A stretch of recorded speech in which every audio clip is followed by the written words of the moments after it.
أعوذ بالله من الشيطان اللعين الرجيم. بسم الله الرحمن الرحيم. الحمد لله رب العالمين بارئ الخلائق أجمعين، والصلاة والسلام على جميع الأنبياء والمرسلين،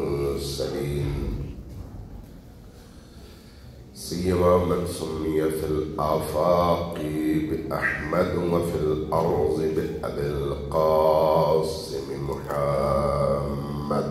اللهم صل على محمد وآل محمد. والصلاة والسلام على أولاده الطيبين الطاهرين المعصومين الميامين، واللعنة الدائمة على أعدائهم أجمعين من يوم عذابتهم إلى قيام يوم الدين.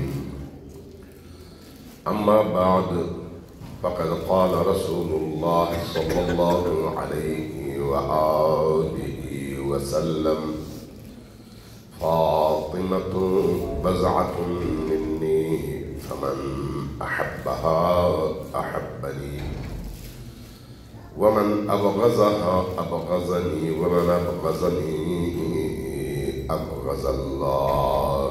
صلوات محمد وآل محمد. اللهم صل على محمد وآل محمد. فاطمة الزہرا سلام اللہ علیہا عالم امکان میں وہ دھڑکتا ہوا دل جس کی وجہ سے کائنات کے ذرے ذرے کو اللہ کی طرف سے فیض پہنچتا ہے. اس کائنات کا ذرہ ذرہ اس بی بی کا محتاج ہے، اس لیے کہ اللہ تبارک و تعالیٰ نے اس بی بی کو اس مقام پر فائز فرمایا ہے. اس بی بی کے امتحانات بہت سارے رہے،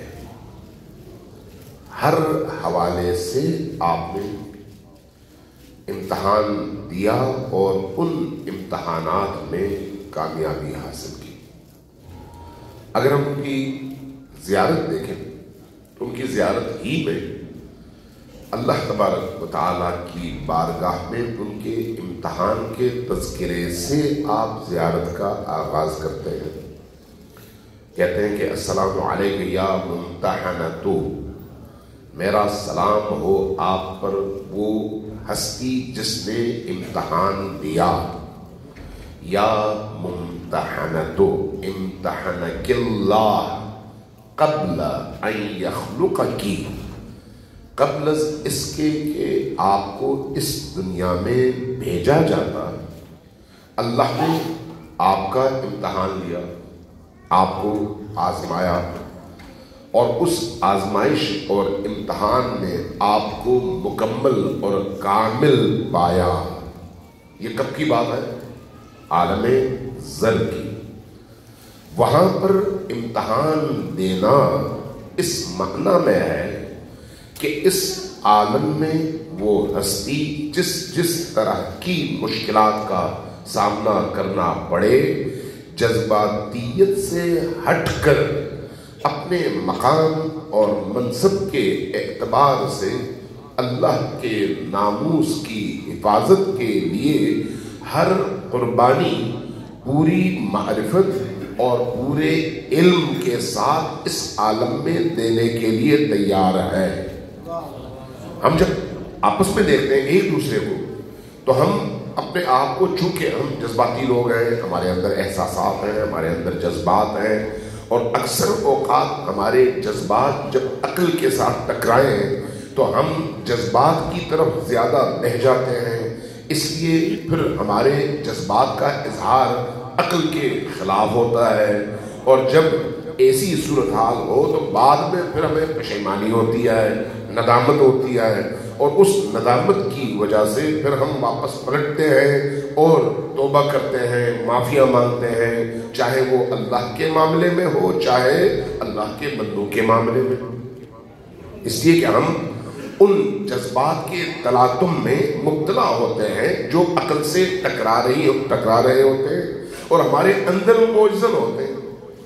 لیکن جب ہم حضرت زہرا سلام اللہ علیہا کو دیکھتے ہیں تو حضرت زہرا سلام اللہ علیہا جہاں ایک ماں کی حیثیت سے جذبات کی دنیا میں اس کمال پر فائز ہے کہ تمام جذبات ان کے وجود میں جلوگر ہیں.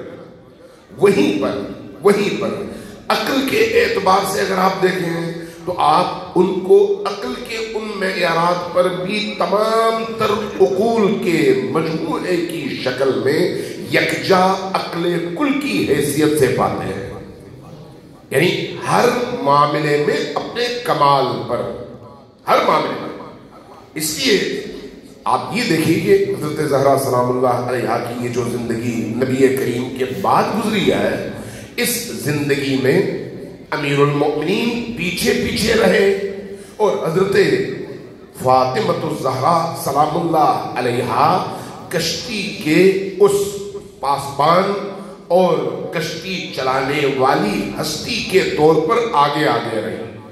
اگرچہ بعض لوگوں کو یہ ہضم نہیں ہوتا، اور نہ ہونے کی وجہ یہ ہے کہ وہ اہل البیت کو بھی اپنی طرح سے دیکھتے ہیں اور اپنی طرح سے سمجھتے ہیں.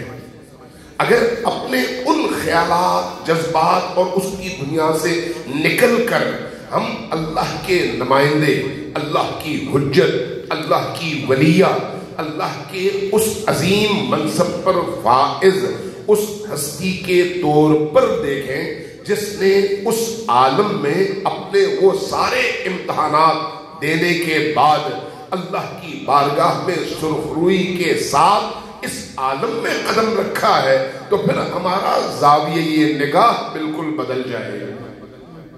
اس لیے جب ہم نبی کریم کی اس صاحبزادی کو ان حوالوں سے دیکھنا چاہتے ہیں تو ایک دفعہ آپ اس معرفت کے ساتھ دیکھتے ہیں اور ایک دفعہ آپ ایک عام خاتون کے اس لبادے میں دیکھتے ہیں کہ اگر ایک خاتون ہے تو وہ خاتون کہاں کیا کر سکتی ہے.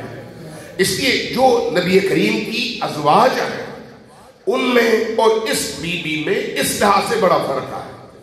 وہ عام خواتین تھیں، ان کو اگر کوئی کمال نصیب ہوا، فضیلت نصیب ہوئی، تو اس فضیلت کے نصیب ہونے کی وجہ نبی کریم کے نکاح میں آنا ہے. اور اگر وہ نکاح میں نہ آتی تو اسی طرح سے جس طرح سے باقی عرب کی خواتین تھیں اسی طرح کی خواتین ہوتی، وہی احترام ہوتا.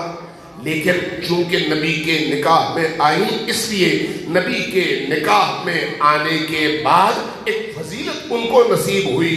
اب جو عام مسلمان ہیں وہ اس کو اسی طرح سے دیکھتے ہیں کہ جس طرح سے باقی زوجات ہیں اسی طرح سے ایک بیٹی بھی آئے، جبکہ جو اہل معرفت ہیں وہ اس کو اس پیرائے میں بالکل بھی نہیں دیکھ سکتے، دیکھ بھی نہیں سکتے. کیوں؟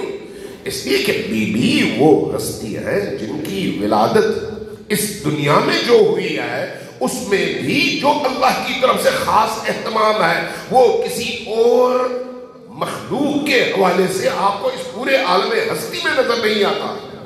میں نے پہلے آپ سے عرض کیا ہے گزشتہ مجلسوں میں کہ شاید تیسری مجلس تھی کہ بی بی کی وہ خصوصیات کیا ہے جو خصوصیات حتیٰ انبیاء کے حوالے سے آپ کو نظر نہیں آتی، اولیاء کے حوالے سے نظر نہیں آتی، ائمہ اطہار کے حوالے سے نظر نہیں آتی. وہ خصوصیات آپ کو بی بی میں یکجا نظر آتی ہیں. تو اس لیے یہ ہستی ان باقی تمام ہستیوں سے بالکل مختلف ہے. اس لیے جب اس ہستی کی زندگی کے نشیب اور فراز، ان کے گھر کی زندگی اور معاشرے کی زندگی، ان کے بچوں کی تربیت، والد سے رویہ اور باقی خواتین کے درمیان ان کی حیثیت اور ان کا اخلاق، اور اس کے ساتھ ساتھ جب نبوت اور رسالت کے دفاع کے حوالے سے ذمہ داریوں کی ادائیگی کے پہلوؤں کو ہم جانچتے ہیں تو پھر ہمیں اس دعا اور زیارت کے اس آئینے میں دیکھنا پڑے گا کہ یہ وہ ہستی ہے جس سے اللہ نے عالم ذر میں امتحان لے کر 100 نمبر دے دیے کہ آپ وہ ہستی ہیں جس سے اللہ نے امتحان لیا، اور آپ تمام امتحانات میں اس عالم کی پیدائش سے پہلے ہی پورا اتری، اور اس کے بعد اللہ نے آپ کو نبی کے قلب پر نازل فرمایا۔ لہذا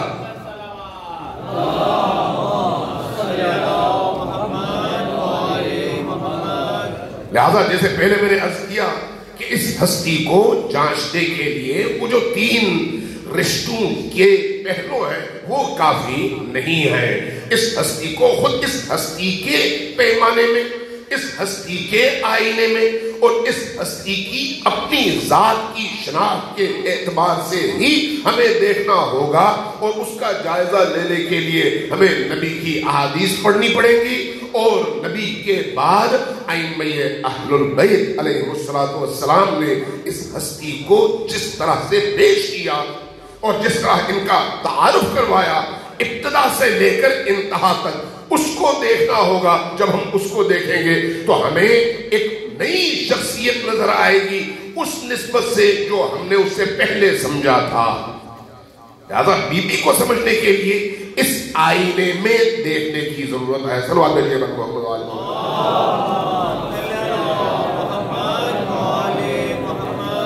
لہذا جس طرح سے نبی کا انکار کفر ہے، اسی طرح بی بی کا انکار بھی کفر ہے۔ جس طرح سے علی کی ولایت کا انکار کفر ہے، اسی طرح سے بی بی کی حقانیت کا انکار بھی کفر ہے۔ جو اس دروازے سے راندہ ہو جائے نہ وہ اللہ کا ہے نہ وہ رسول کا ہے۔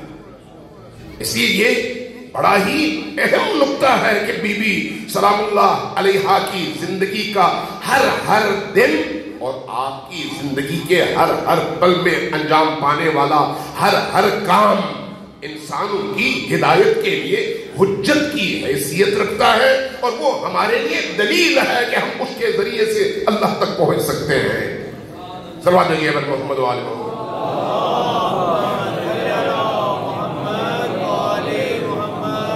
امیر المومنین نے نہج البلاغہ میں شام والوں کے حوالے سے جو لوگوں کا رویہ تھا اس کو بیان کرتے ہوئے، روتے ہوئے، افسوس کا اظہار کرتے ہوئے ایک جملہ فرمایا ہے کہ الدہر انزلنی ثم انزلنی حتی یقال علی و معاویہ۔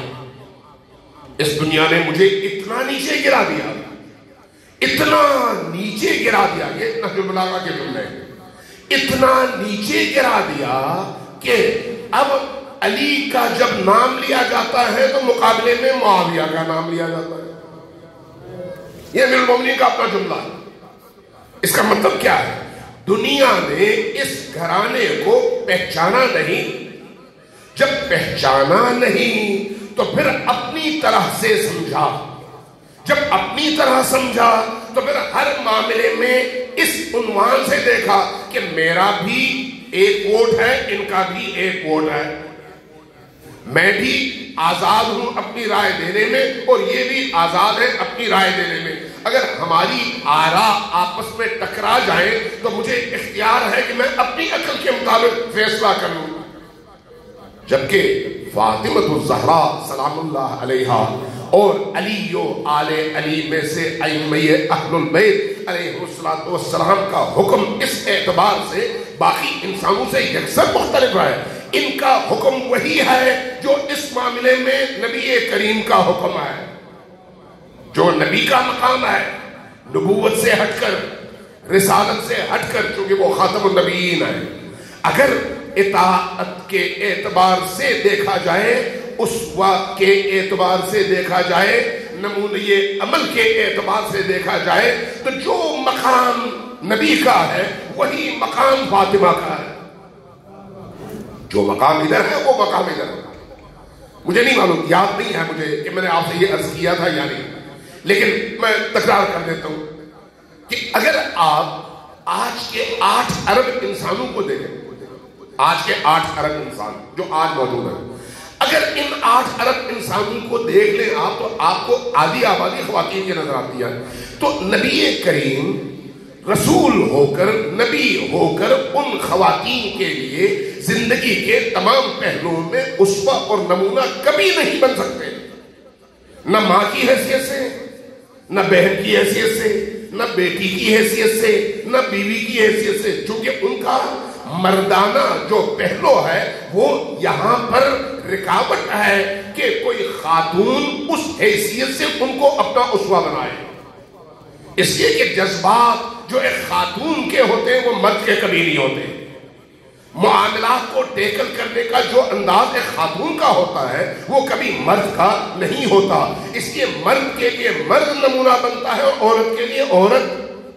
اب اگر اللہ کا رسول تمام عالم کے لیے تا قیام قیامت آنے والے ہر انسان کے لیے نمونہ ہے تو پھر اس نمونہ عمل کو جامع ہونا چاہیے اور کامل ہونا چاہیے تاکہ نسل انسانی کا ہر فرد ان کی تأسیس کر سکے اور ان کے پیچھے چل سکے.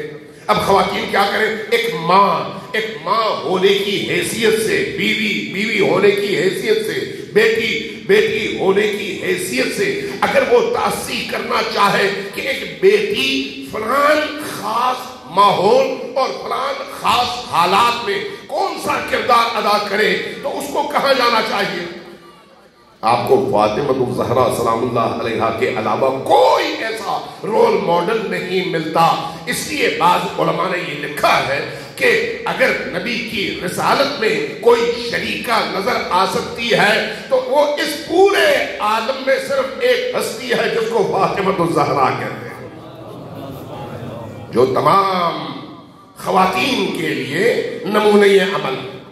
اور جہاں خواتین کے لیے نمونہ عمل ہے وہیں پر اپنی اجتماعی جد و جہد میں مردوں کے لیے بھی اسی طرح سے نمونہ عمل.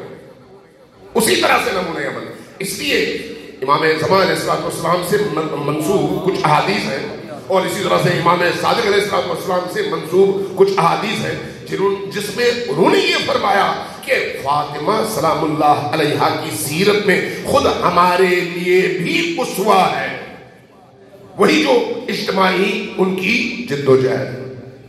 اس لیے یہ ہستی وہ ہستی ہے، اس اعتبار سے اس ہستی کو پہچاننے کی ضرورت ہے. اب چونکہ ہم ایک ایسے معاشرے میں رہتے ہیں جہاں پر مختلف الخیال لوگ، مختلف مسالک، مختلف فرقے، مختلف نظریات موجود ہیں، تو بعض اوقات کہا جاتا ہے کہ بھئی خلیفۃ المسلمین کے مقابلے میں ہم کسی اور کو تسلیم نہیں کر سکتے. اس لیے کہ خلیفۃ المسلمین کا مطلب یہ ہے کہ اللہ کے دین کو نافذ کرے. اب اس کے مقابلے میں کسی اور کو اہمیت دینے سے اس منصب کا وقار اور اس منصب کا جو مقام ہونا چاہیے وہ مجروح ہو جاتا ہے، جو اس منصب کو بچانا ہے. اور جب یہ تاثر بنتا ہے تو اس کے بعد پھر بعض اوباش قسم کے مولوی حتیٰ اس ہستی کی بارگاہ میں بھی جسارت کرنے سے گریز نہیں کرتے. ایسے لوگ جو اس حد تک گر جاتے ہیں، اس حد تک پست ہو جاتے ہیں، وہ جانوروں سے بھی بدتر ہیں، جانوروں سے بھی بدتر. صلوات دیجیے بر محمد و آل محمد.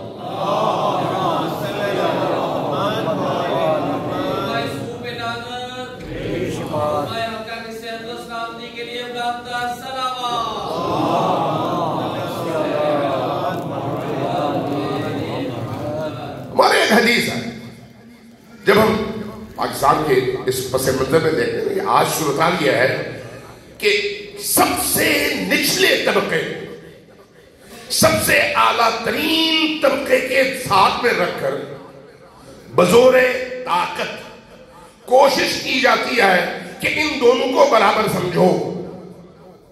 یہ المیہ ہے، ایک ایسا المیہ جو فطرت کے خلاف، عقل کے خلاف، علم کے خلاف، دلیل کے خلاف، حتیٰ وہ لوگ جو طلقاء میں شامل ہیں، جن کی زندگی ان کی دی ہوئی بھیک کا نتیجہ ہے، جن کو اگر اسلام بھی ملا تو ان کے دیے ہوئے بھیک کے نتیجے میں لا کر ان کے مقابلے میں کھڑا کر دیا جائے اور کہا جائے کہ جو احترام ادھر ہے وہ ادھر ہے، پھر یہاں تک کہ ان کو ان پر فوقیت دی جائے۔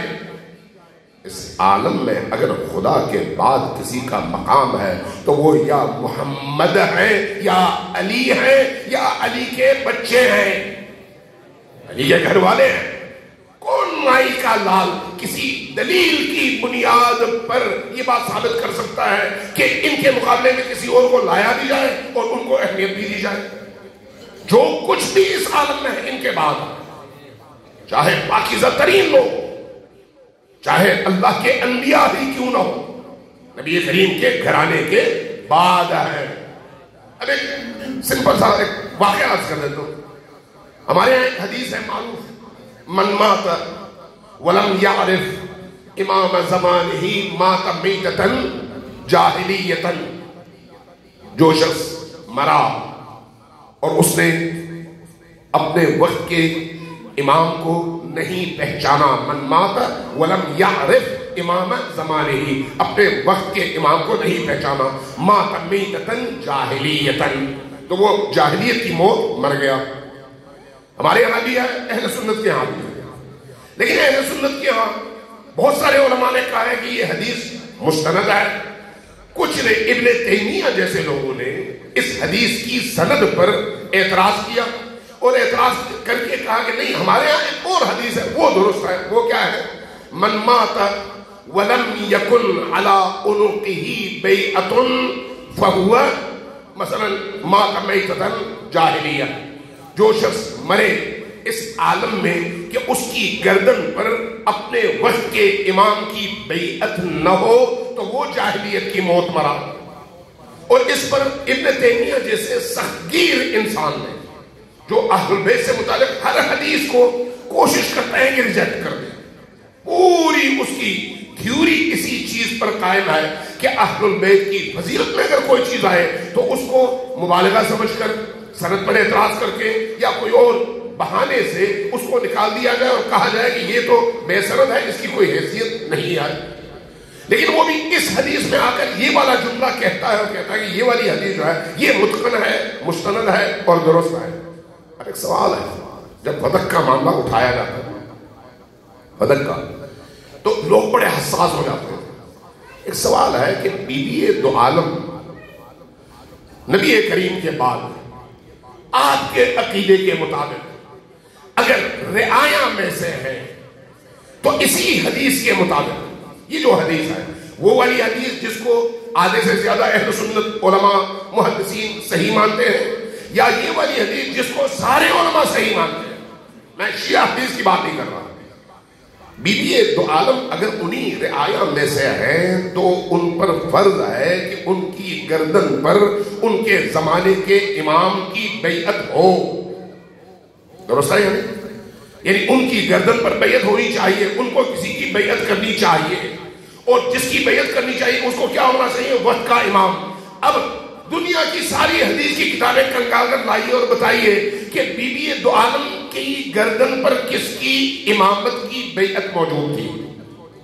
کیا بی بی نے کسی کی بیعت کی ہے یا نہیں؟ بی بی نے کسی کی امامت کا اعتراف کیا ہے یا نہیں کیا؟ جس کی امامت اور جس کی بیعت بی بی نے کی ہے اور قبول کر لیا ہے وہ کون ہے، اور جس کی نہیں کی ہے وہ کون ہے؟ اب آپ کے سامنے اختیار ہے کہ بی بی پر جو فتویٰ لگانا چاہیں لگائیں۔ اور کی جگہ میں کیا کہہ رہا ہوں، اگر کوئی کہے کہ بی بی نے بیعت کی ہے تو اس سے بڑا جھوٹ اور کوئی نہیں ہے، چونکہ بی بی اپنے زمانے کے اور بعد کے خلفاء کا انکار کر کے اور ان کو اپنے جنازے میں شریک ہونے سے روک کر اور ان سے اپنی ناراضگی کا اظہار کر کے اور اپنی عدم رضایت کا اعلان کر کے دنیا سے گئی ہے۔ اور یہ آپ کی احادیث کی کتابوں میں جا بجا موجود ہے، بخاری میں موجود ہے، مسلم میں موجود ہے، باقی جگہوں میں موجود ہے۔ ابن ابی شیبہ نے المصنف میں بہت ساری روایات کو نقل کیا ہے، باقی تمام واقعات سے قطع نظر اب فتویٰ لگائیے کہ چونکہ اپنے وقت کے امام فلان فلان تھے، ان کی بیعت بی بی نے نہیں کی، اس لیے نعوذ باللہ بی بی جو ہے اسلام سے خارج ہو گئی. کہیں اگر کہہ سکتے، اگر نہیں کہہ سکتے تو پھر اب تلاش کر کے دکھائیے کہ جب بی بی نے بیعت نہیں کی تو پھر یا نعوذ باللہ بی بی غلط ہیں یا وہ جن کی بیعت بی بی نے نہیں کی. فیصلہ آپ کر لیں. جب آپ فیصلہ کرنا چاہیں گے تو میدان کھلا ہوا ہے، بالکل کھلا ہوا ہے. علامہ امینی کا نام سنا ہے آپ نے، جنہوں نے الغدیر لکھی ہے. الغدیر تقریباً 12 جلدوں پر امیر المؤمنین علی ابن ابی طالب علیہ السلام کی ولایت پر لکھی گئی کتاب ہے، 12 جلدوں پر. اور اس کتاب کی تصنیف میں علامہ امینی نے، عبدالحسین امینی نے اتنی زحمتیں اٹھائی ہیں کہ جس کی کوئی انتہا نہیں. علامہ امینی اہل بیت کے ان عاشقوں میں سے ہیں جن کا عشق اور جن کا مقام واقعی انسان کی عقل کو دنگ کر دیتا ہے. ان کی اپنی زندگی کے اس میں یہ لکھا ہے کہ جب وہ ایک دفعہ انڈیا گئے انہی کتابوں کی تحقیق کے لیے، نجف میں آیت اللہ العظمیٰ سبزواری کے اس لائبریری کے ساتھ ان کی قبر موجود ہے، ان کے اپنے مدرسے اور لائبریری میں. میں کہہ رہا ہوں وہاں پر آپ لوگ بھی جائیں تو ضرور ایک دفعہ جائیں، چونکہ جو خدمت آیت اللہ عبدالحسین امینی نے ولایت کے احیاء میں کی ہے وہ کم لوگوں کو نصیب ہوئی ہے. تاریخ بہت بڑی خدمت.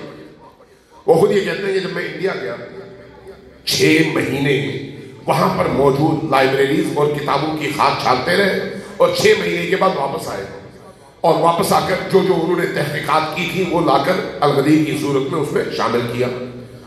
تو کچھ لوگ آئے ملنے کے لیے اور پوچھا کہ آپ انڈیا گئے تھے، وہاں کا موسم کیسا پایا؟ کہا کہ مجھے نہیں پتا، چونکہ جب میں گیا تو لائبریری میں گھسا اور جب لائبریری سے نکلا تو واپس آ گیا. مجھے یہ نہیں پتا چلا کہ انڈیا کہاں پر ہے، کیا ہے اور موسم کیسا ہے. بہت عظیم و عجیب اور واقعی بہت ہی پہنچی ہوئی ہستی. مکہ گئے حج کے لیے تو ظاہر ہے ان کا نام بڑا تھا، تو بہت سارے علماء نے ان کو دعوت دی کہ آپ آئیے ہماری محفل میں. تو انہوں نے ایک شرط رکھی، کہا پہلے تو انکار کیا، جب بعد میں اصرار ہوا تو کہا کہ میں تب آؤں گا جب تم میری ایک شرط مانگو. وہ کیا؟ وہ یہ کہ جب میں آؤں تو پھر دینی حوالے سے، عقیدے کے حوالے سے کوئی مذہبی بحث نہیں ہونی چاہیے.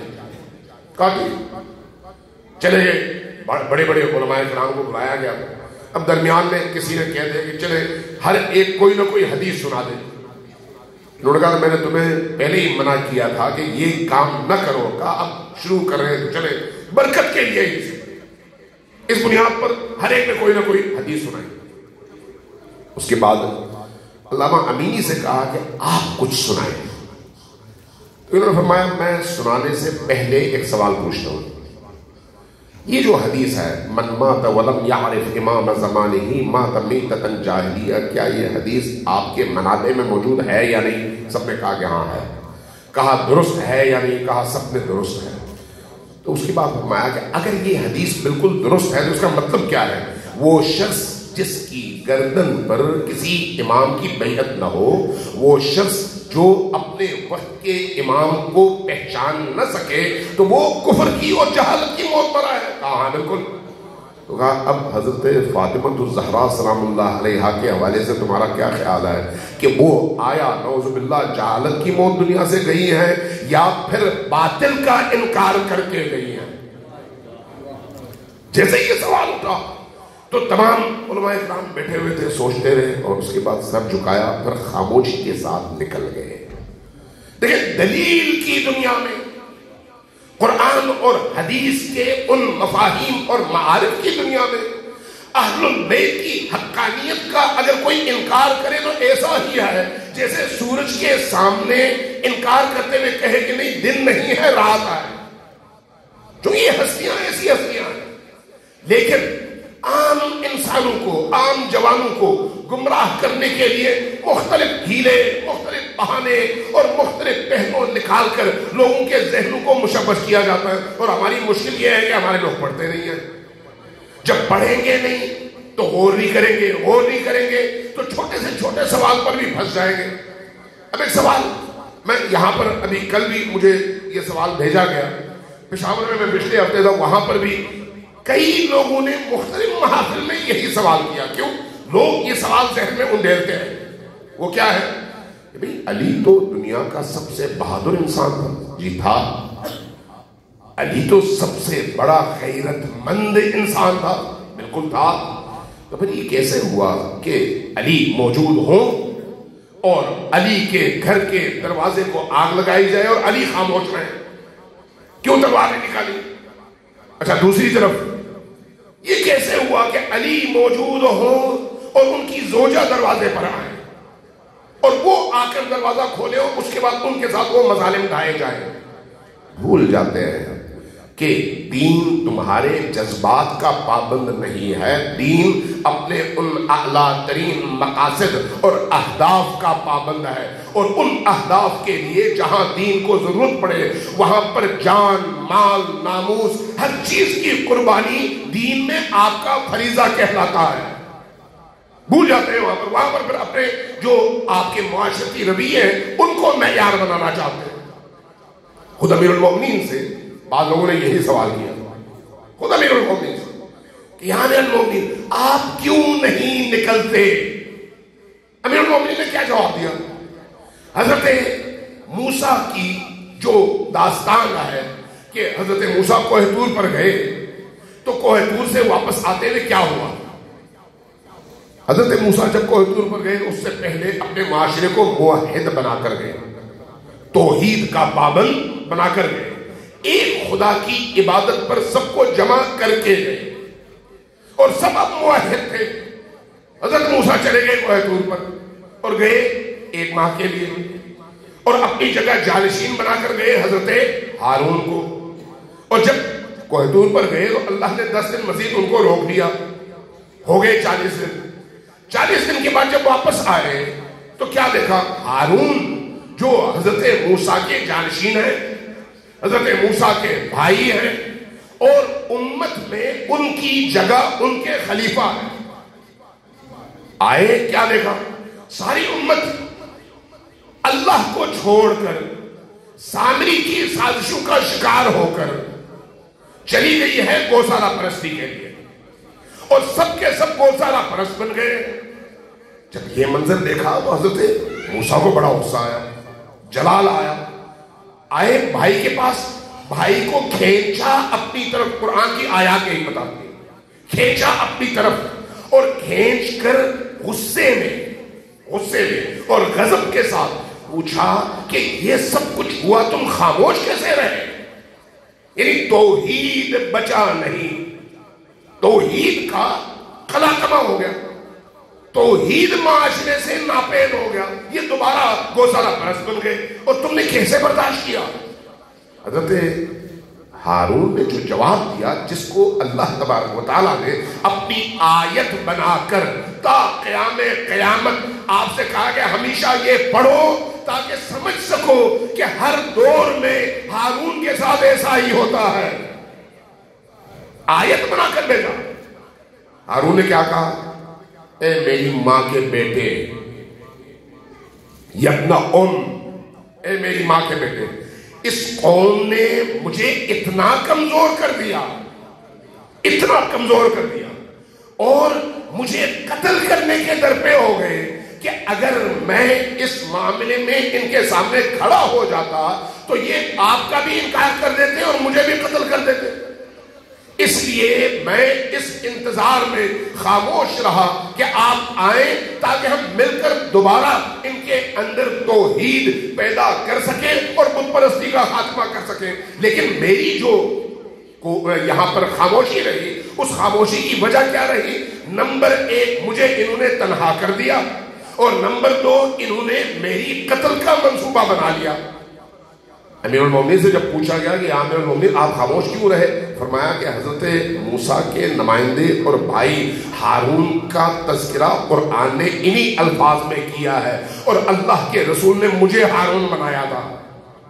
انت بمنزلت منی، انت کیا ہے حدیث یاد ہے آپ لوگوں کو کہ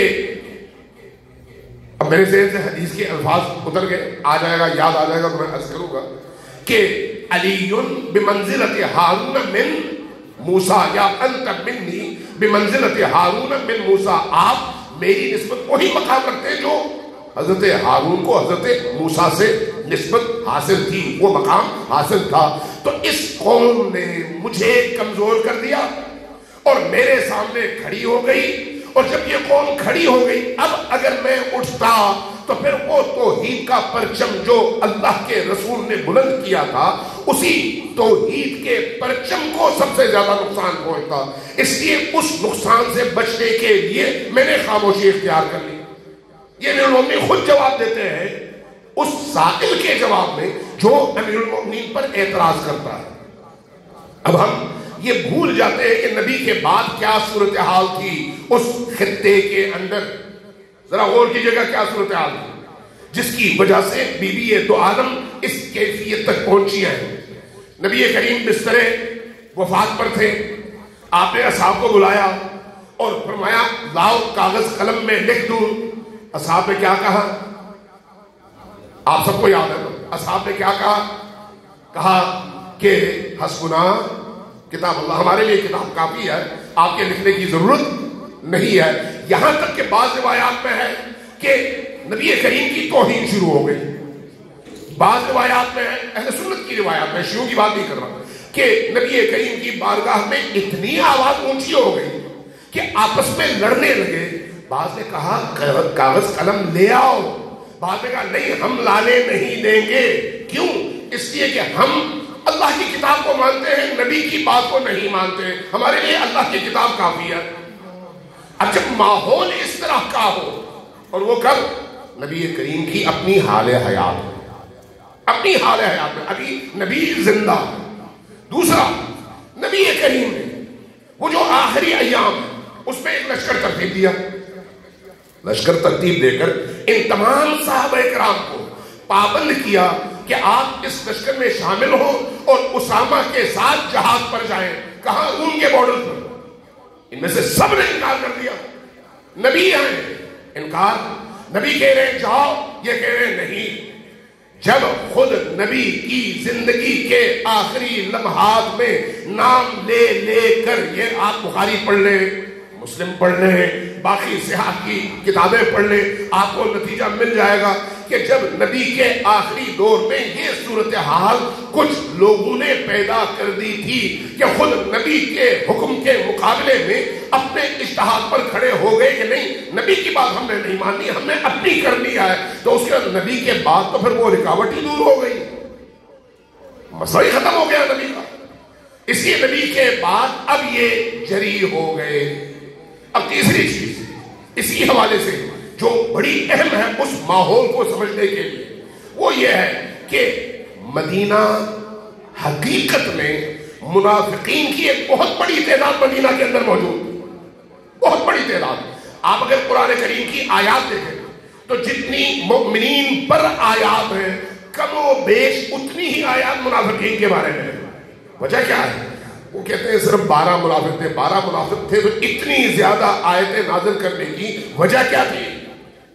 ایک ہی دفعہ ایک ہی آیت کافی تھی، لیکن بار بار اہل نفاق کی نشاندہی، بار بار منافقین سے بچنے کا حکم۔ مکہ نہیں، یہ مدینہ کی بات ہو رہی ہے، چونکہ نفاق مدینہ میں شروع ہوا ہے، مکہ میں نہیں۔ اور نفاق ہمیشہ وہاں پر شروع ہوتا ہے جہاں پر اقتدار آئے، وہاں پر شروع ہوتا ہے جہاں پر طاقت کی کشمکش شروع ہو جائے، وہاں پر شروع ہوتا ہے جہاں پر منصب کے لیے لڑائی شروع ہو جائے۔ جہاں پر یہ ساری چیزیں نہ ہو وہاں پر نفاق بھی نہیں ہوتا۔ اس لیے مکہ میں کوئی نفاق کی آیت نہیں اتری، مکہ میں کوئی منافقین کی وجہ سے ایک آیت بھی نہیں اتری۔ جتنی بھی آیات اتری ہیں ساری کی ساری مدینہ میں اتری ہیں، اور مدینہ میں اس لیے کہ ایک ریاست قائم ہو گئی تھی۔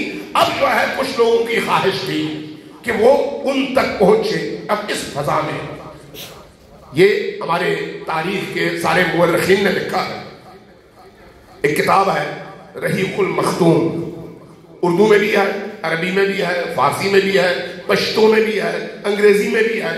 مبارک پوری صاحب ہوتے ہیں انڈیا کے، خود اہل حدیث ہیں، انہوں نے سعودی عرب کی طرف سے ایک منعقد ہونے والے مقابلے میں سیرت النبی اور تاریخ نبی کے حوالے سے کتاب لکھی اور یہ کتاب پہلے نمبر پر آئی. وہی رحیق مختوم جو اہل سنت نے لکھی ہے، اہل حدیث نے لکھی ہے، سعودیوں نے چھاپی ہے. وہاں پر آپ دیکھیں نبی کریم کے بعد کے واقعات میں بہت ساری چیزیں آتی ہیں. ایک وہ جو لکھتا ہے بڑی عجیب بات لکھتا ہے، اور وہ لکھتا ہے فتح مکہ کے موقع کے حوالے سے کہ جب فتح مکہ ہوا تو ابو سفیان صاحب آئے اور کوشش کی فتح مکہ سے پہلے کہ مسلمان لشکر کو ہر صورت میں روکا جائے کہ کسی طرح سے وہ مکہ نہ آئے، لیکن نہیں ہوا. اور نبی کریم اپنے فیصلے پر اٹل تشریف لے آئے، حتیٰ اس نے تمام صحابہ پر زور دیا کہ نبی کو روکو. ابھی وہ مسلمان نہیں ہوئے. حتیٰ علی اور فاطمہ کے گھر آئے اور کہا کہ ان کو روکیے، ہم آپ سے دوبارہ وہی معاہدہ کرنے کو تیار ہیں جو پہلے ہم نے کیا تھا. لیکن انہوں نے بھی یہی فرمایا کہ نبی نے جب فیصلہ کر لیا ہے تو اب نبی کو روک نہیں سکتے، نبی آئیں گے اور لشکر کے ساتھ وارد ہوں گے. اب جب یہ صورتحال ہوئی اور لشکر آیا اور لشکر کی ہیبت اور ان کا جاہ و جلال دیکھا تو ابو سفیان اس وقت تک، یعنی اس رات کے آخری پہر تک، دین اور اسلام کے سب سے بڑے دشمن تھے. سب سے بڑے دشمن یہ انہی نے لکھا ہے اور تمام تواریخ میں موجود ہے. اب جب فتح مکہ ہونے لگا تو حضرت عباس کی سفارش لے کر آئے نبی کریم کی بارگاہ میں، اور وہ سفارشی بن کر آئے کہ آپ ان کو معاف کر دیں. رسول کریم نے معاف کر دیا، اور جب معاف کر دیا تو اگلے دن فتح مکہ ہوا اور اس کے بعد کے جو واقعات ہیں وہ آپ کے سامنے ہیں. اب یہی حضرت ابو سفیان صاحب یہ جب نبی کریم کی وفات کا وقت ہے تو اس وقت یہ سفر پہ ہیں. جب مدینہ آتے ہیں تو ان کو پتہ چل چکا ہوتا ہے کہ نبی کریم وفات پا چکے ہیں اور اب سقیفہ میں خلافت کی بندربان ہو چکی ہے. تو وہ سیدھے آتے ہیں بعض دوستوں کو لے کر علی کے پاس. لکھا ہے اہل سنت علماء نے، علی کے پاس آ کر کہتے ہیں کہ یا علی، خلافت تو آپ کا حق ہے، آپ اس خلافت کے حق کے حصول کے لیے کھڑے ہو جائیے تاکہ میں مدینے کی گلیوں کو آپ کی حمایت میں مسلح سواروں سے بھر دوں. یہ کون کہتے ہیں؟ ابو سفیان کہتے ہیں میں مدینہ کی گلیوں کو مسلح سواروں سے بھر دوں گا، آپ کھڑے ہو جائیے اپنی خلافت کے حق کے حصول کے لیے. کس کے مقابلے میں؟ حضرت ابو بکر یا وہ لوگ جنہوں نے حضرت ابو بکر کا انتخاب کیا ہے. حضرت علی کیا جواب دیتے ہیں؟ جواب میں پوچھتے ہیں کہ اے ابو سفیان، تم کب سے اسلام کے اتنے بڑے خیر خواہ ہو گئے کہ میرے خلافت کے حق کے حصول کے لیے تم میرا ساتھ دو؟ یہ کام میں کبھی بھی نہیں کروں گا. کیوں؟ اس لیے کہ معلوم ہے کہ اگر ایسی کوئی تحریک اٹھتی ہے تو اس کے نتیجے میں ان مسلمانوں کے آپس کے لڑائی جھگڑے کے نتیجے میں یہ جو نوخیز مسلمان ہیں سارے کے سارے اسی طرح جس طرح سے حضرت موسیٰ کی قوم پلٹ گئی ہے، سب کے سب دوبارہ پلٹ جائیں گے اور بتوں کی پرستش شروع کر دیں گے. علی کو ان چیزوں کا ادراک ہے. اور یہ جو تربیت کا نظام ہے، اس تربیت کے نظام میں یاد رکھیے کہ چھوٹے چھوٹے مسائل بھی انسان کے قدموں کو ڈگمگانے کے لیے کافی ہوتے ہیں. چھوٹے چھوٹے مسائل بھی. اس لیے امیر المؤمنین یہ افورڈ کر ہی نہیں سکتے تھے کہ نبی کریم کی 27-23 سالہ محنتوں کو اس طرح سے اس مسئلے میں آ کر اس طرح ڈبو دیا جائے کہ مأذنوں سے اشہد ان محمد الرسول اللہ کی آواز ہی بند ہو جائے. اس لیے یہی موقف امیر المؤمنین کا بھی تھا. یہی موقف امیر المؤمنین کا بھی تھا. میں نے آپ کو 3-4 پہلو بتائے کہ مدینہ کی اس وقت کی فضا کیا تھی، اور یہ فضا شیعوں کی بتائی ہوئی نہیں ہے، یہ اہل سنت نے لکھا ہے، مورخین نے لکھا ہے. جنہوں نے لکھا ہے وہ سارے کے سارے اہل سنت ہیں. تو اس کا مطلب ہے ایک ایسی فضا میں اگر علی خلافت کے اس مسئلے میں نبی کی وصیت کو سامنے نہ رکھتے اور اگر کھڑے ہو جاتے تو پھر اسی مدینہ شہر کی گلیاں مسلمانوں ہی کے خون سے یوں رنگین ہو جاتی کہ اسلام کا سب کچھ لپیٹ دیا جاتا اور اس کی بساط ختم ہو جاتی اور لپیٹ دیا جاتا۔ اس لیے اگر علی نے قربانی دی ہے تو اسی اسلام کو بچانے کے لیے دیا ہے۔ فاطمہ نے قربانی دی ہے تو اسی اسلام کو بچانے کے لیے دیا ہے۔ اب سوال یہ ہے کہ فاطمہ کیوں آگے بڑھی؟ علی سے بغض تھا نا، علی سے بغض تھا کہ علی نے ان کے بڑے بڑے شہسواروں کو مارا ہے، ان کے اجداد کو مارا ہے، ان کے بڑے بڑے مشرکین کو مارا ہے، اس لیے علی کا کینہ تو دل میں تھا، لیکن فاطمہ الزہرا کا کینہ تو نہیں تھا۔ فاطمہ الزہرا پر اس طرح کا کوئی الزام تو نہیں تھا۔ فاطمہ الزہرا سلام اللہ علیہا بنت نبی کی حیثیت سے ان تمام احادیث کی روشنی میں جہاں نبی کریم نے اس بیٹی کا ایک ایسا تعارف مسلمانوں کے سامنے رکھا ہے کہ کوئی شخص اس بیٹی کا انکار کر ہی نہیں سکتا، تو اب یہ بیٹی اگر میدان میں نہ آتی تو حجت ادا ہی نہ ہوتی۔ اس لیے یہ بیٹی آئی تاکہ پتہ چلے کہ حق کہاں ہے اور باطل کہاں ہے۔ یہی وجہ تھی کہ جب یہ بیٹی فدق کے معاملے میں جب مسجد میں آئی ہے اور مسجد میں آپ نے للکارا ہے، للکارا، اور پہلے اعلان ہوا کہ فاطمہ مسجد میں آ رہی ہے، اور جب فاطمہ سلام اللہ علیہا مسجد میں آنے لگی تو آپ کو یہ پتا ہوگا کہ اس زمانے میں یہ جو اس وقت ریاض الجنہ ہے، چھوٹی سی مسجد، اس کے ارد گرد حجرے تھے مختلف لوگوں کے، اور انہی میں اہل البیت کے حجرے بھی تھے۔ ایک دروازہ باہر سے کھلتا تھا اور ایک دروازہ اندر سے۔ رسول کریم پر وحی نازل ہوئی کہ جن جن کے دروازے مسجد میں کھلتے ہیں وہ سارے بند کروا دیجئے۔ سارے دروازے بند ہو گئے۔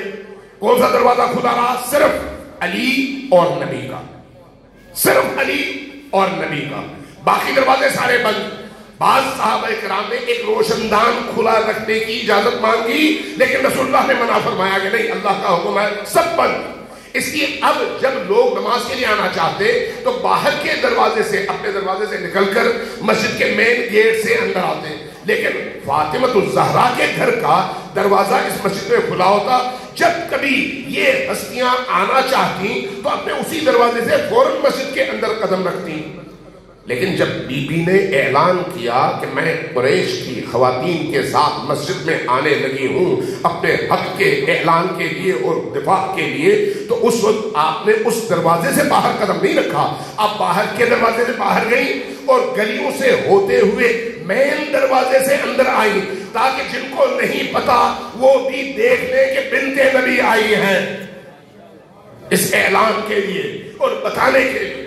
اور جب مسجد میں پہنچی تو خطبہ جب دینے کا آغاز ہو رہا تھا تو اس سے پہلے حدیث ہمیں بتاتی ہے کہ مسجد کھچا کھچ بھری ہوئی تھی، اور جب فاطمہ الزہرا سلام اللہ علیہا مسجد میں داخل ہونے لگی تو فاطمہ سلام اللہ علیہا کی چال دیکھ کر اور ان کی آمد کو دیکھ کر ایک دفعہ پورا مسجد اور مسجد میں موجود لوگ چیخیں مار کر رونے لگے۔ کیوں؟ اس لیے کہ نبی کی بیٹی آ رہی ہے، ایک ایسے ماحول میں جہاں پر نبی کریم کی بیٹی کا اتنا اثر تھا مسجد کے اندر۔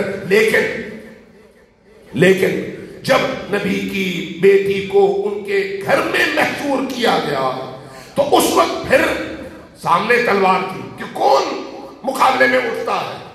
تو جب اقتدار ایک طرف ہو، پولیس کے ہاتھ میں ڈنڈے ہو، تلوار نہیں، تو پھر عام عوام کبھی بھی سامنے کھڑی نہیں ہوتی۔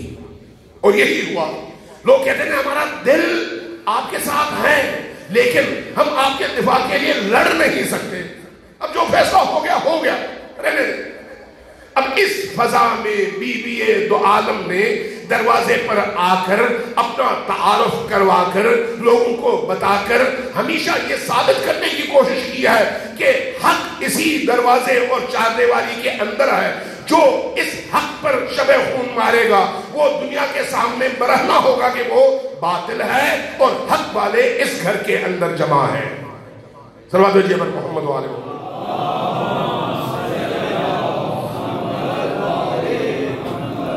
ایک بار پھر ذرا اونچی آواز سے صلوات بھیجیے پر محمد وآلہ۔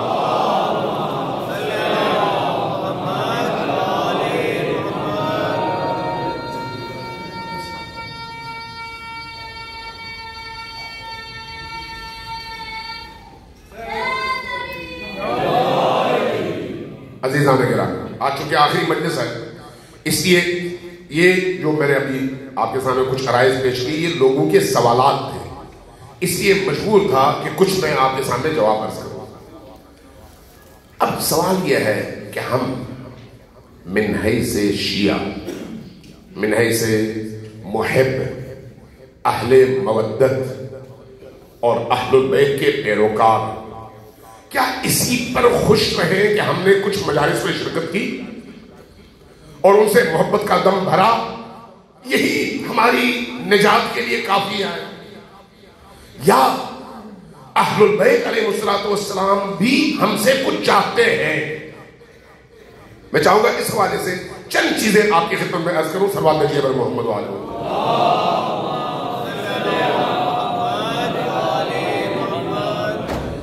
اہل البیت علیہ السلام کو نبی کریم نے قرآن کے تالی دل برابر قرار دے کر ہمیں یہ کہا کہ جس طرح قرآن کو پکڑتے ہو اسی طرح سے اہل البیت کو پکڑو۔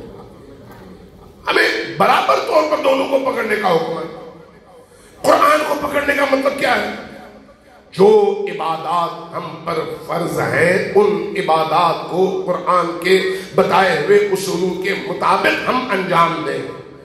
مثلا نماز ہم پڑھتے ہیں، قرآن نے کس کو نماز کہا اور ہم جو پڑھتے ہیں وہ نماز آیا قرآن کے مطابق ہے یا نہیں ہے؟ ہمیں قرآن کی طرف دیکھنا ہوگا۔ قرآن نے کہا کہ ان الصلاۃ تنہی عن الفحشاء والمنکر، نماز وہ ہے جو انسانوں کو فحشاء سے، منکرات سے، برائیوں سے، بے حیائیوں سے اور نافرمانیوں سے روکتی ہے۔ جو نہ روک سکے وہ نماز نہیں ہے۔ تو کیا نہ پڑھے؟ پڑھو ضرور، لیکن وہ روح پیدا کرنے کی کوشش کرو جس کے نتیجے میں جب تم یہ نماز پڑھو اور اللہ سے عہد کر کے نکلو تو اس عہد پر پورا اترو۔ یعنی یہی نماز جس میں تم پڑھتے ہو استغفر اللہ، جس میں پڑھتے ہو واتوب الیہ، جس میں پڑھتے ہو اہدنا الصراط المستقیم، جس میں مختلف اذکار کے ذریعے سے اللہ سے وعدہ کرتے ہو، اس وعدے پر عملی زندگی میں نماز سے نکل کر عمل کر کے دکھاؤ تاکہ وہ نماز تمہاری نماز کہلائے۔ اسی طرح سے اہل البیت سے قربت کا مطلب اہل البیت کا صرف نام لینا نہیں ہے، قربت کا مطلب ان کے جیسا عمل کرنا ہے، چاہے وہ کوئی بھی عمل ہو۔ جس کا جتنا عمل اہل البیت کے قریب تر اور مشابہ تر ہوگا وہ اتنا زیادہ اہل البیت کی بارگاہ میں مقرب ہوگا۔ جو عمل اور تشابہ کے اعتبار سے، مشابہت کے اعتبار سے جتنا دور ہوگا وہ اتنا ہی اہل البیت کی رحمت سے بھی دور ہوگا۔ اگرچہ اس میں کوئی شک نہیں کہ اہل البیت کی محبت اور ولایت اگر کسی کے دل میں ہے تو وہ نور ہے، یہ ذہن میں رکھیے۔ اس کا مطلب ہر ایک کی نفی نہیں ہے۔ جس کے دل میں اہل البیت کی ولایت ہے، علی اور آل علی کی ولایت، اس کا دل نورانی ہے۔ لیکن وہ نور اور دوسرے نور میں ایک فرق ہے، یہ نور کم ترین ہے اور جو اس عمل اور پریکٹیکل لائف میں اس روشنی سے فیض پاتا ہے وہ نورانی تر ہے۔ وہ ایسے ہی ہے جیسے 10 واٹ کے وولٹیج اور نور اور فرض کریں 1000 کے وولٹیج میں فرق ہے۔ نور یہ بھی ہے وہ بھی ہے، لیکن اہل البیت کا نور اگر کسی کے دل میں ہے تو آگے بڑھنے کی گنجائش موجود ہے، اس کو آپ ریجیکٹ نہیں کر سکتے، اس لیے کہ وہ دوسروں سے اس لحاظ سے بالکل مختلف ہے کہ دوسروں کے دلوں میں وہ نور نہیں ہے اور اس کے دل میں ہے۔ اس لیے ایک اصولی بات ہمیشہ ذہن میں رکھیں، جس کے دل میں علی کی ولایت ہو، جس کے دل میں آل علی کی ولایت ہو، چاہے وہ جیسا بھی گناہگار ہو، جیسا بھی گناہگار ہو، ایسا شخص اس نیک اور پرہیزگار فرد سے کروڑوں گنا بہتر ہے جس کے دل میں علی کی محبت کی جگہ بغض ہے۔ دونوں میں بڑا فرق ہے۔ اس لیے یہ نور انسان کو بہرحال نجات دلا سکتا ہے، لیکن وہ بغض اس انسان کو ہر صورت میں جہنم لے کے جاتا ہے، وہ کبھی بھی نجات پا نہیں سکتا، اس لیے کہ نجات کے دروازے کا نام ولایت علی ہے۔ لیکن اس نور میں فرق ہے درجات کے اعتبار سے، طاقت کے اعتبار سے۔ اس لیے یہ یاد رکھیں کہ اہل البیت نے ہمیں طریقہ بتایا ہے۔ اہل البیت کہتے ہیں کہ جو ہم کرتے ہیں وہ تم کرو، جو ہم کرتے ہیں۔ اہل البیت کہتے ہیں کہ سب سے بہترین کام جو انسان کو ہم سے قریب تر کرتا ہے وہ ہے خدمت خلق، انسانوں کی خدمت، چاہے وہ انسان کیسا ہی کیوں نہ ہو۔ اگر تم اپنے آپ کو دوسرے درجے پر رکھ کر، دوسرے انسانوں کی ضرورتوں کو پہلے درجے پر رکھ کر ان کی خدمت کرو گے تو تم ہمارے سب سے زیادہ قریب ہو۔ یہ اہل البیت کی روش بھی ہے، تعلیم بھی ہے، اور قرب اہل البیت کا سب سے بہترین ذریعہ بھی ہے۔ مرحوم رجب علی خیاط بہت بڑے عارف تھے، بہت بڑے اہل اللہ تھے۔ ان کے بارے میں لکھا ہے کہ ایک دفعہ ان کی ملاقات ہوئی حضرت شاہ عبد العظیم سے۔ شاہ عبد العظیم تہران میں، شہر رئی میں، ظاہر ہے بہت بڑی بارگاہ ہے، اور ائمہ کے ہاں حضرت شاہ عبد العظیم کا مقام بھی بہت بڑا مقام ہے۔ اس لیے امام سجاد کی غالباً روایت ہے، یا اب مجھے یاد نہیں پڑتا کس امام کی، جس میں کہا گیا کہ جس نے رئی میں حضرت شاہ عبد العظیم کی زیارت کی گویا اس نے کربلا میں امام حسین کی زیارت کی، یعنی وہ مقام ان کو حاصل ہے اہل البیت کی نگاہ میں۔ شیخ رجب علی خیاط کہتے ہیں کہ میں نے ان سے پوچھا کہ آپ کو یہ مقام کیسے ملا، کہ اہل البیت نے آپ کے بارے میں اتنا بڑا کلام کہا اور اللہ نے آپ کو اتنا بڑا مقام دیا؟ تو جواب میں فرمایا، میں جو کچھ بھی کماتا تھا اپنے آپ پر شاید 10% خرچ کرتا تھا، باقی سارا دوسرے مظلوم اور ضرورت مند انسانوں پر خرچ کرتا تھا۔ چونکہ دوسروں پر خرچ کرتا تھا، اور یہ عمل اللہ کو بھی، اللہ کے رسول کو بھی اور اہل البیت کو بھی سب سے زیادہ عزیز ہے، اس لیے انہوں نے مجھے یہ مقام عطا کیا ہے۔ اس کے پہلا کام یہ ہے، یہ ذہن میں رکھیے گا، خدمت خلق، لیکن خدمت خلق پاکیزہ نیتوں کے ساتھ، پاکیزہ نیت، دکھا کر نہیں، بول کر نہیں، توقع رکھ کر نہیں، جس کو آپ پسند نہیں کرتے اس کی بھی خدمت کرتے، لیکن خاموشی کے ساتھ، چھپا کر، صرف اس کے لیے جس سے آپ کا معاملہ چل رہا ہے۔ آپ کا معاملہ کس سے چل رہا ہے؟ علی اور آل علی سے، علی کے رب سے، نبی کریم سے۔ ان سے جب آپ کا معاملہ ہوگا تو پھر یہ مسئلہ خود بخود حل ہو جائے گا۔ آپ دیکھیے، یہ ذہن میں رکھیے بات کہ انسان کروڑوں روپے دے کر اللہ کی خوشنودی نہیں لے سکتا، اربوں خرچ کر کے اللہ کی خوشنودی نہیں لے سکتا۔ خوشنودی تب لے سکتا ہے جب اخلاص کے ساتھ ایک لقمہ کسی کو کھلا دے، ایک لقمہ، جہاں پر کروڑوں خرچ کرے لیکن وہ اخلاص اور پاکیزگی اور نیت کی طہارت نہ ہو، وہاں پر وہ کروڑوں رائگان ہیں۔ آپ جتنے بڑے کام کرنا چاہے کریں، لیکن اگر اخلاص نہ ہو تو سب زیرو۔ اخلاص ہے تو آپ صرف ایک گھونٹ پانی پلا دیں، یہ پانی آپ کی نجات کے لیے بہت بڑا سرمایہ ہے۔ اس لیے ہر چیز کی قبولیت کے لیے یہ پہلا مرحلہ ہے کہ ہم اپنے آپ کو اتنا پاک و پاکیزہ کریں کہ اہل البیت کہیں ہاں انہوں نے ہمارے لیے یہ کام کیا ہے۔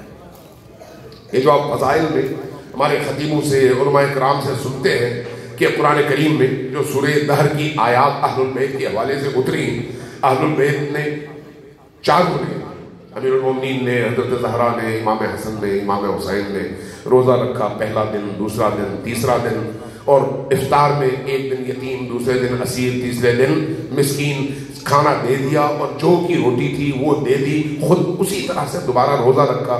اللہ تبارک و تعالیٰ نے آیات اتاری اور آیات کی پوری سیریز اتاری ان کی فضیلت میں۔ انما نطعمکم لوجہ اللہ لا نرید منکم جزاء ولا شکورا، ہم وہ ہیں جو تم کو جب کھلاتے ہیں تو تم سے لالچ نہیں رکھتے، تم سے طمع نہیں رکھتے، تم سے توقع نہیں رکھتے۔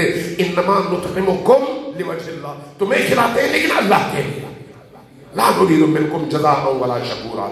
اب یہ کبھی آپ نے سوچا کہ امیر المومنین نے سونے کی روٹی کھلائی تھی؟ ہیرے کی روٹی کھلائی تھی؟ کیا قیمتی ترین کوئی چیز لا کے کھلائی تھی؟ نہیں، جو کی روٹی، جو کی اس روٹی کی آج کی دنیا میں قیمت کیا ہوگی؟ 50 روپے بھی نہیں، 40 روپے بھی نہیں، 30 روپے کی روٹی بھی نہیں ہے، 25 روپے کی روٹی، 25 روپے کی روٹی کی قیمت اللہ کی طرف سے آیات کی بھرمار کی صورت میں. کیوں؟ اس لیے کہ قیمت 25 روپے کی روٹی کی نہیں ہے، قیمت اس دل میں موجود اس پاکیزہ ترین نیت کی ہے. اس لیے ہمیشہ اس کی جو بھی کام کریں، بڑا یا چھوٹا، بڑا کام کریں پیسہ خرچ کریں ثواب اتنا ہی زیادہ، چھوٹا کام کریں تب بھی ثواب، لیکن ثواب کی اصل قیمت کا تعین آپ کا اخلاص اور آپ کی نیت کرتا ہے. اس لیے پاکیزہ نیت کے ساتھ جو کچھ بھی آپ کریں گے وہ آپ کو اہل البیت سے جوڑتا بھی ہے اور قریب بھی کرتا ہے. دوسرا، میں چونکہ آخری مجلس ہے اس لیے میں مجبور ہوں کہ یہ باتیں آپ سے کر کے جاؤں. دوسری بات یہ یاد رکھیے، جس کے دل میں علی کی محبت ہے اس سے پیار کرنا سیکھیں. جس کے دل میں بھی علی کی مودت ہے، علی کی ولایت ہے، اس سے محبت کرنا سیکھیں. اس کے برے عمل کو نہ دیکھیں، اس کے اندر موجود اس محبت کو دیکھیں اور اس ولایت کو دیکھیں اور علی کی وجہ سے اس کا احترام کریں. علی کی وجہ سے، یہ میں اپنی طرف سے نہیں کہہ رہا، یہ ائمہ کی روایات میں بیان کر رہا ہوں. حضرت صفوان جمال علی پہ یقین کے پاس آئے، ان کو کوئی کام، انہوں نے ٹائم نہیں دیا. وہ آئے امام صادق کی بارگاہ میں مدینہ، عرض کیا میں علی پہ یقین کے پاس گیا تھا، اس نے میری مدد نہیں کی، میں تم جاؤ. چلے گئے. بہت مختصر کر رہا ہوں. ایک دفعہ علی پہ یقین آئے مدینہ، وزیر تھے، خلیفہ کے وزیر اور بہت ہی طاقتور انسان، بغداد سے آئے ہیں. کہاں؟ مدینہ. بغداد اور مدینہ کا اس زمانے کا فاصلہ آپ دیکھ لیں. پہنچے، جب امام کی بارگاہ میں دروازے پر آئے، اجازت مانگی تو اجازت نہیں ملی. جب اجازت نہیں ملی تو سمجھا کہ شاید کوئی کام ہے، مصروف ہے، تو دوپہر کو آ جاؤں گا. صبح گئے، دوپہر کو گئے، پھر اجازت نہیں ملی. شام کو گئے، پھر اجازت نہیں ملی. اگلے دن گئے، پھر اجازت نہیں ملی. سمجھ گئے کہ کوئی گڑبڑ ہوئی ہے مجھ سے، کوئی مسئلہ ہوا ہے. تحقیق کی تو پتہ چلا کہ امام اس لیے آپ کو اجازت نہیں دے رہے کہ آپ نے امام کے ایک چاہنے والے، امام اس کو چاہیں نہ چاہیں وہ الگ بات ہے، لیکن اس کے دل میں امام کی محبت ہے. صفوان جمال، چونکہ اس کی تم نے خواہش پوری نہیں کی جو تم سے ہو سکتی تھی، اس کا کام تم کر سکتے تھے، تم نے نہیں کیا، اس لیے اب امام کی نگاہوں میں تم گر چکے ہو. فوراً پلٹے، اس شخص کو بغداد بلوایا، اپنے گھر بلوایا. بلوانے کے بعد خوب خاطر مدارات کی، اس کا مسئلہ سنا. میں اس تفصیل میں نہیں جاتا چونکہ ٹائم نہیں ہے، اور بڑے ابھی نکات ہیں جو عرض کرنا چاہوں گا آپ کی خدمت میں. تو جب اس کو ہر طرح سے راضی کیا، پیسہ دیا، قالین دیا، گھوڑا دیا، اس کی تمام تر خواہشات پوری کی، وہ جو مطالبہ لے کر آیا تھا وہ پورا کیا. اس کے بعد گھر میں آخری کھانے کے موقع پر کھانا کھلانے کے بعد کہا صفوان قریب آؤ، قریب آئے. کہا کہ میں لیٹتا ہوں. لیٹا اور اپنا رخسار ایک زمین پر رکھا، دوسرا رخسار اوپر، اور اس سے کہا کہ اپنے پاؤں میرے رخسار پر رکھا. کہا وہ کیوں؟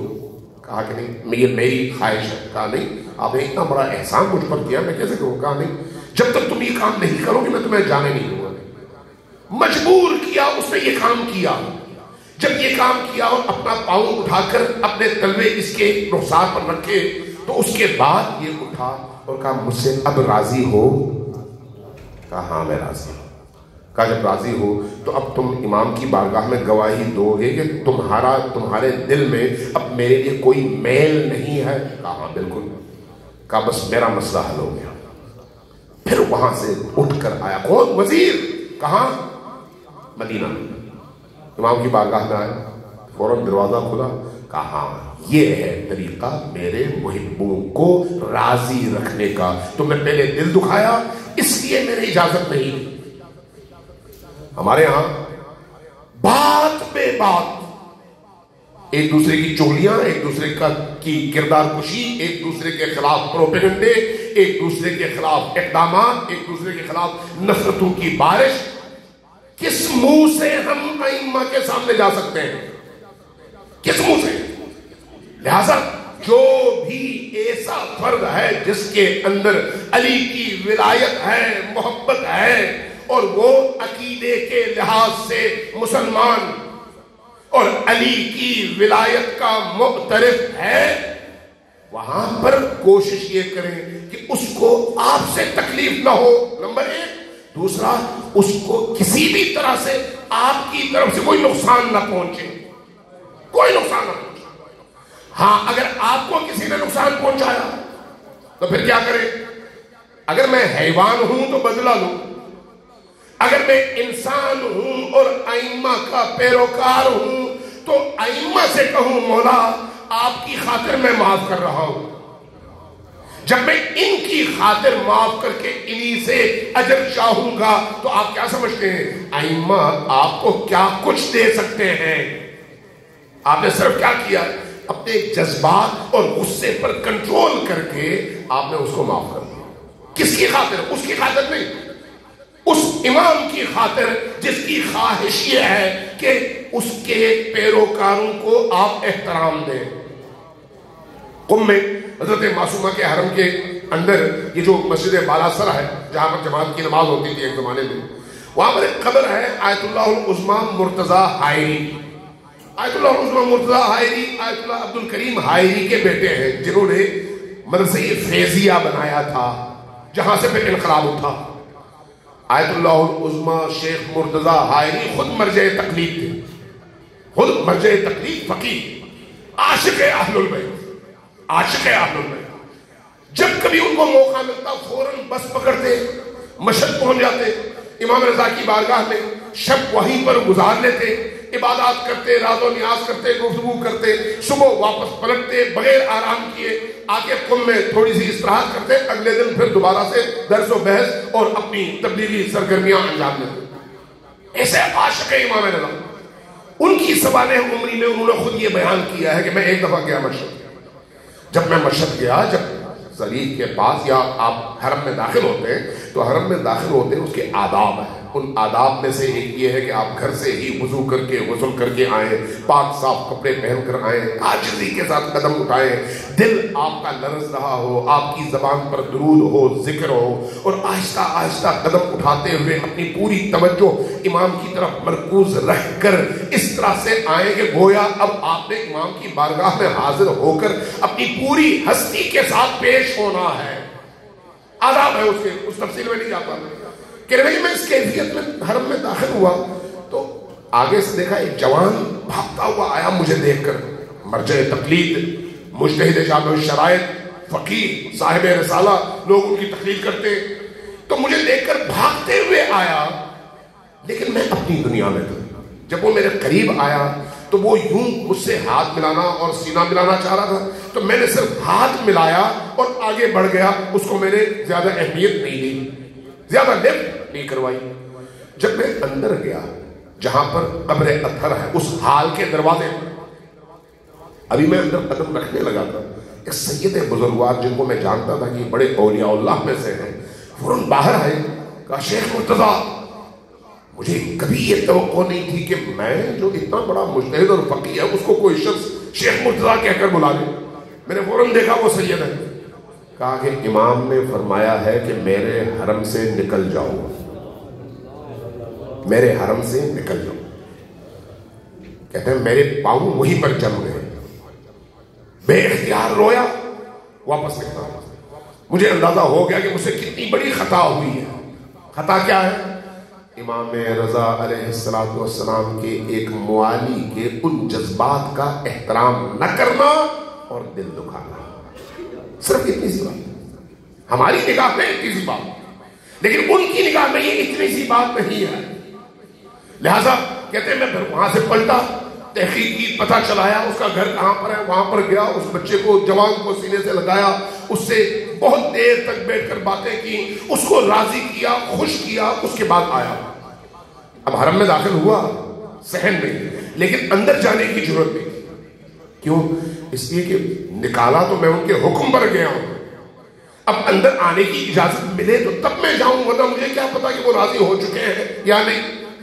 کہ نہیں، میں اسی اس میں تگ و دو اور پریشانی میں طواف کر رہا تھا حرم کے ارد گرد صحن میں.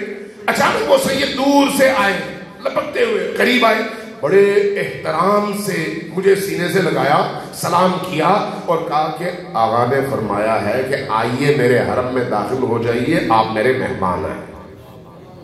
عزیزان گرامی، یہ زندہ دنیا ہے، مرنے کے بعد بھی یہ ہستیاں زندہ ہیں. صرف پردہ آنکھوں سے ہٹ جائے تو ہم اپنے ارد گرد ہر جگہ حیات دیکھیں گے. بڑا تفصیلی موضوع ہے، اس پر بات نہیں کر پاتا. تو اس لیے یہ یاد رکھیے، کسی مومن کا دل نہ دکھائیں اگر چاہتے ہیں کہ علی اور آل علی کے قریب پہنچے. کسی مومن کا دل نہ دکھائیں. تیسری چیز، اسی پر میں اپنی گفتگو ختم کرتا ہوں. تیسری چیز جو آل فاطمہ کو جتنا ہو سکتا ہے احترام دے، اور احترام ان کی وجہ سے دے، بی بی کی وجہ سے. ان کا احترام کریں، ان کی عزت کریں، ان کا خیال رکھیں. اگر ان کی کوئی ضرورت ہے آپ پوری کر سکتے ہیں تو وہ ضرور کریں، لیکن کس کی وجہ سے؟ ان کی وجہ سے، چونکہ یہ ان کے بچے ہیں. فاطمہ الزہرا سلام اللہ علیہا کو اپنے بچوں سے بہت پیار ہے، بہت محبت ہے، بہت، چاہے برے ہی بچے کیوں نہ ہو. بچے برے ہو تو اپنی سزا پائیں گے، لیکن اس کے ہم ذمہ دار نہیں ہیں. اس بی بی کی بارگاہ میں جو اس نسل سے ہیں ان کا احترام ضروری ہے، اور وہ احترام ان کی وجہ سے ہے، ان کی وجہ سے. لہذا اگر آپ چاہتے ہیں، ہم چاہتے ہیں کہ دنیا میں ہم سرخرو ہو اور سر اٹھا کر ان کی بارگاہ میں پہنچ سکیں، تو پھر اولاد فاطمہ کا احترام بھی کریں اور ان سے محبت بھی کریں. جتنا آپ کے لیے ممکن ہے ان کی ضرورتیں بھی پوری کریں. یہ جو ہم ان عزاداریوں میں اہل البیت علیہ السلام پر روتے ہیں، اس رونے میں آپ کو اندازہ ہے کہ خود بی بی دو عالم کو اپنے بچوں کی مظلومیت پر کتنا دکھ ہوتا ہوگا، کتنا دکھ ہوتا ہوگا. ہم جب مصائب سنتے ہیں، ایک طرف خود بی بی کے مسائل، بی بی کی مظلومیت، اور دوسری طرف بی بی کی اولاد کی مظلومیت. جس رسول خدا نے اپنی اولاد سے محبت کو ہماری نجات کا ذریعہ قرار دے کر اللہ کا حکم ہم تک پہنچایا کہ میری اولاد اور میری اہل البیت سے مودت کا اظہار کرو، اس اولاد کے ساتھ امت نے کیا سلوک کیا؟ وہ اولاد جو امت کو اللہ تک پہنچانے کا ذریعہ تھی، اس اولاد کے ساتھ اس امت نے کیا سلوک کیا؟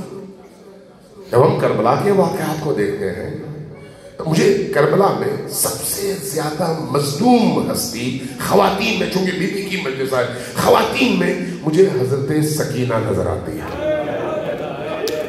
وہ سکینہ جس سے امام حسین علیہ السلام کو جس طرح کی محبت تھی، اس کو ہم لفظوں میں بیان نہیں کر سکتے، واقعی نہیں کر سکتے. جب ہم اس بی بی کو اس بی بی کی نگاہ سے دیکھتے ہیں تو محسوس ہوتا ہے کہ بی بی کتنی تڑپی ہوگی جب سکینہ کو تڑپتا ہوا دیکھا ہو.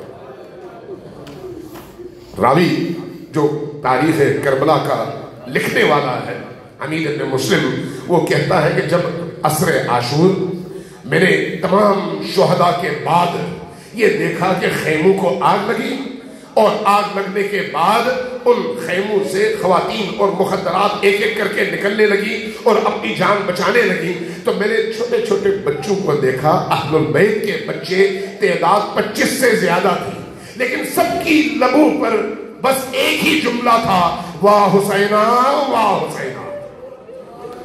کہتا ہے کہ میں نے ایک دفعہ دیکھا ایک اونچا سا خیمہ، اور اس خیمے کے سامنے ایک اونچے قد کی خاتون بھاگتی نہیں ہے، کبھی خیمے کے اندر جاتی ہے کبھی باہر آتی ہے.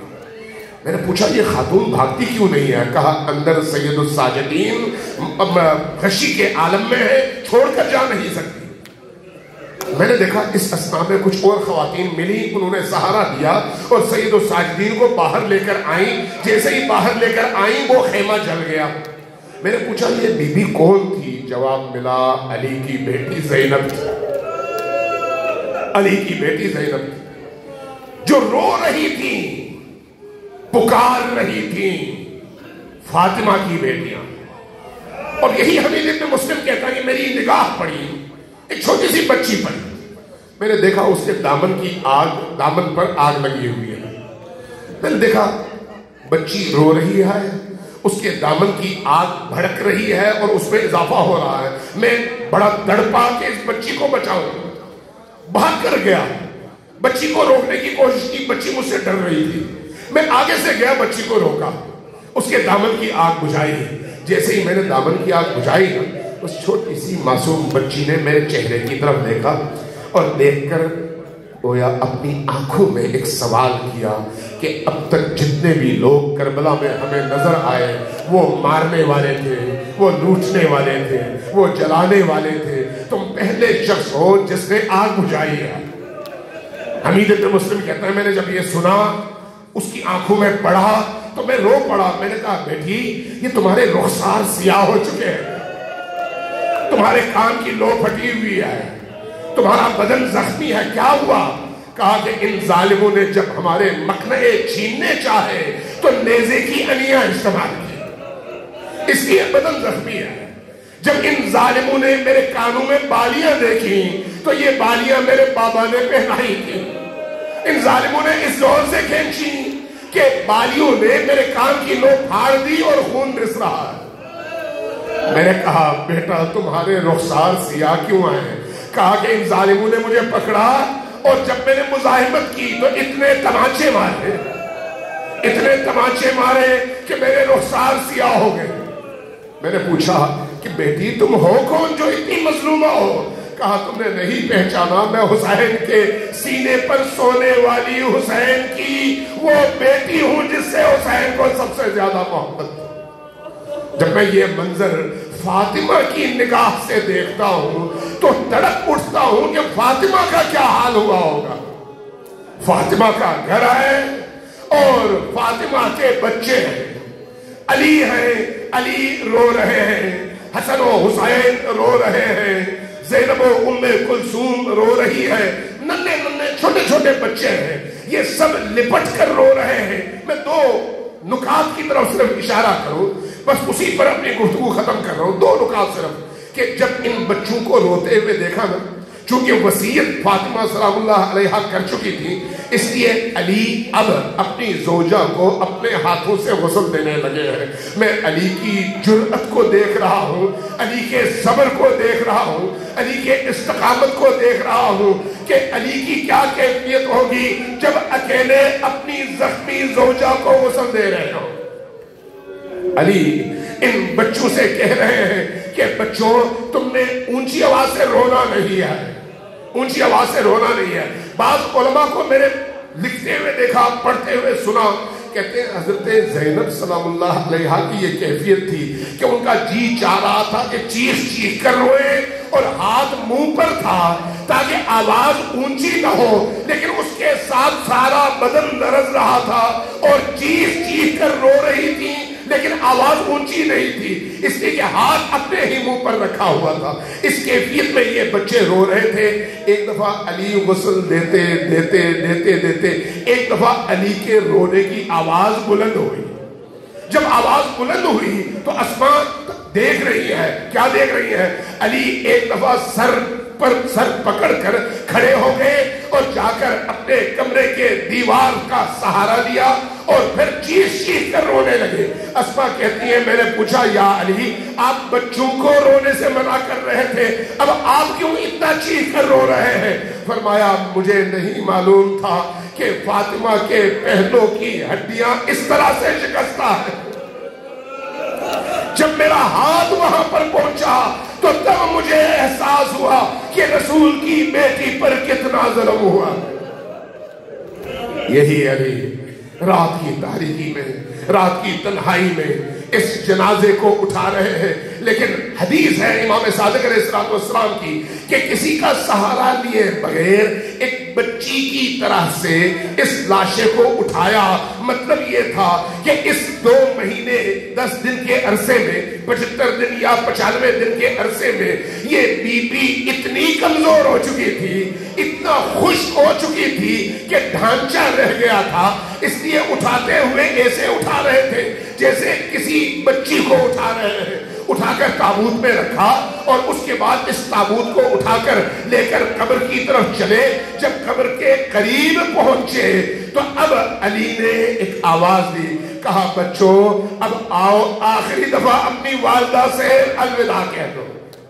یہ جو آخری دفعہ الوداع کے لیے بچوں کو بلایا تو بچے قریب آئے۔ یہ روایت بھی امام صادق علیہ السلام کی ہے، فرماتے ہیں کہ جب یہ بچے قریب آئے تو ایک دفعہ تسمے کھل گئے، کفن کے تسمے کھلے، فاطمہ کے دونوں ہاتھ باہر آ گئے اور بچے اپنی ماں کے سینے سے لپٹ کر رونے لگے۔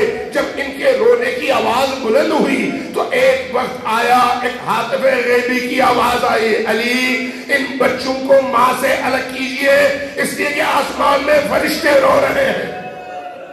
اس کیفیت میں علی نے ان بچوں کو الگ کیا اور فاطمہ کو قبر میں لٹایا، قبر کو بند کیا، بند کرتے ہوئے قبر نبی کی طرف متوجہ ہوئے۔ متوجہ ہونے کے بعد ایک جملہ کہا، سینے کو چیر دیتا ہے یہ جملہ، کہا یا رسول اللہ، یا رسول اللہ آپ نے مجھے ایک امانت سونپی تھی، جب آپ نے امانت سونپی تھی تو امانت سالم تھی، آج جب میں لوٹا رہا ہوں تو ٹوٹ پھوٹ کا شکار ہے، یا رسول اللہ میں شرمندہ ہوں کہ آپ کی امانت صحیح آپ تک لوٹا نہ سکا۔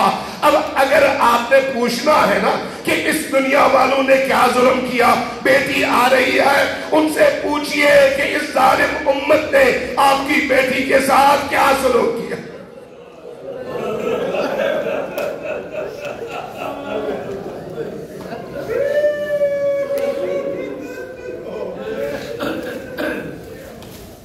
اِنَّا لِلَّهِ وَإِنَّا إِلَيْهِ رَاجِعُونَ وَسَيَعْلَمُ الَّذِينَ ظَلَمُوا أَيَّ مُنْقَلِبٍ يَنْقَلِبُونَ نَسْأَلُكَ اللَّهُمَّ وَنَدْعُوكَ بِاسْمِكَ الْعَظِيمِ الْأَعْظَمِ الْأَعْزِ الْأَجَلِ الْأَكْرَمِ۔